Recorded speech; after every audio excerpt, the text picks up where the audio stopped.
In today's video, I'm going to teach you how to get resumes submitted through a Squarespace form.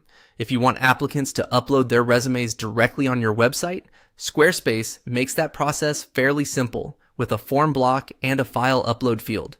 In this walkthrough, we're going to set up that form so it's ready to collect resume submissions in a clean and professional way. To begin, open the page in Squarespace where you want the job application form to appear. Once you're in the page editor, click Add Block. This is where you can insert new content elements into the page, and in this case, we'll be adding a form that visitors can fill out. From the block options, choose Form. Squarespace will place a form block onto the page, which gives you a starting structure for collecting applicant information. This is the main tool you'll use to receive resumes through your site. Next, click the pencil icon on the form block. That opens the form settings where you can customize how the form looks and what information it collects. This is an important area because it lets you tailor the form specifically for hiring or application purposes. Once you're in the settings, edit the form name. Give it a clear title that reflects its purpose, such as a job application or resume submission form. A descriptive form name helps keep things organized, especially if your site uses multiple forms for different purposes.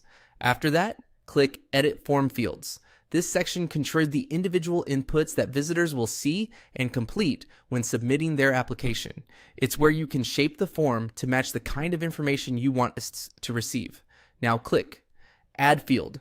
This allows you to insert a new field into the form beyond the default ones that Squarespace may have already included. Since the goal here is to collect resumes, the next field type is the key one. From the list of available field types, choose File Upload. This adds an upload option directly into the form, allowing applicants to attach their resume before submitting. That's the feature that makes the form suitable for job applications rather than just basic contact inquiries. Once this field is added, your Squarespace form will be set up to accept resume files from visitors. Before publishing, it's a good idea to review the form on the page and make sure the layout looks clear and easy to use. Keeping the form simple helps applicants complete it quickly and reduces the chance of incomplete submissions. And that's it. You now have a Squarespace form configured to receive resumes through a file upload field, making it much easier to collect applications directly from your website.